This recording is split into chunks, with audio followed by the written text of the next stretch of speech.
Hello, my channel mammals, and all the wonderful mammals in the whole map of the world.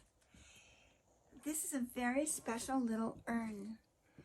Richard and I designed it as a candle urn, and we had a special place that poured our own formula of candle into the centers of these little urns.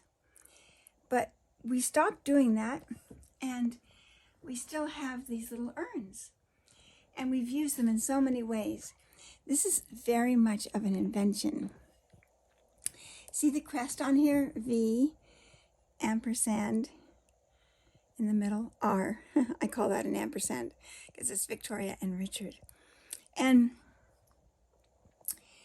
what I wanted to have some way to pull the whole thing together. I got this idea from God out of the blue, out of the beautiful blue, to take a ribbon and make these so that they're fired on, you see, forever and ever.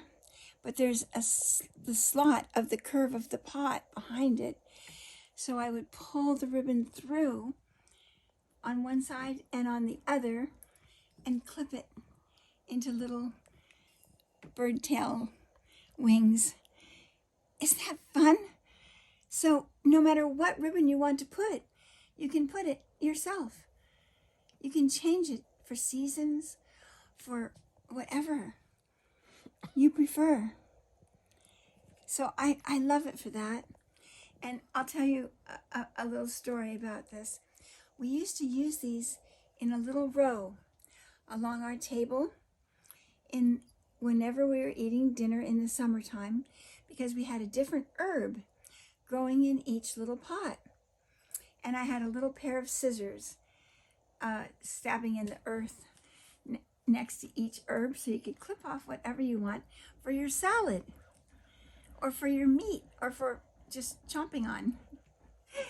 And we often would like to find secret places to eat outside, beyond the garden, into the wilderness.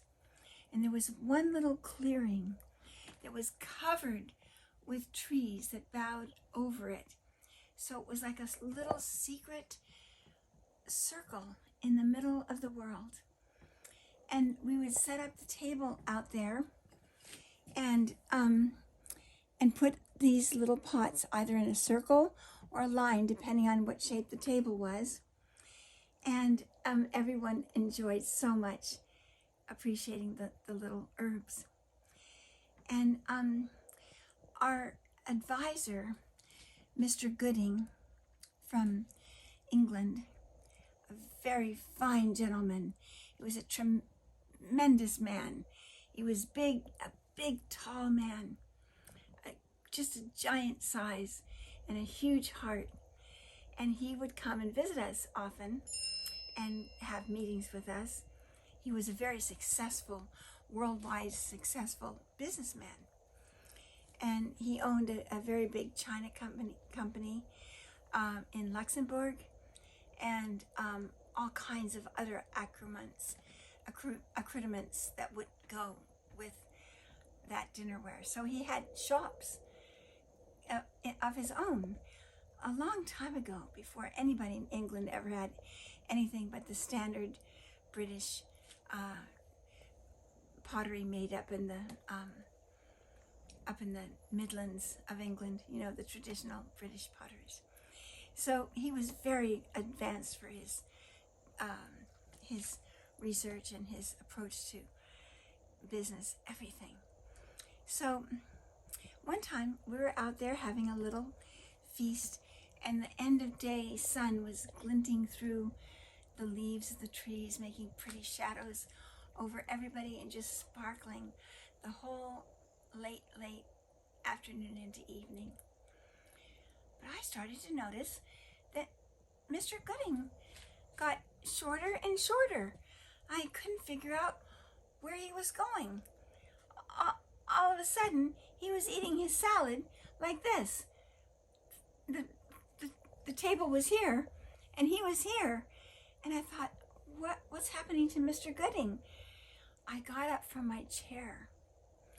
And because he was such a big man, and it was such a sheltered place out in the wilderness, the chair legs kept sinking into the earth. And here was this dignified gentleman disappearing from the table.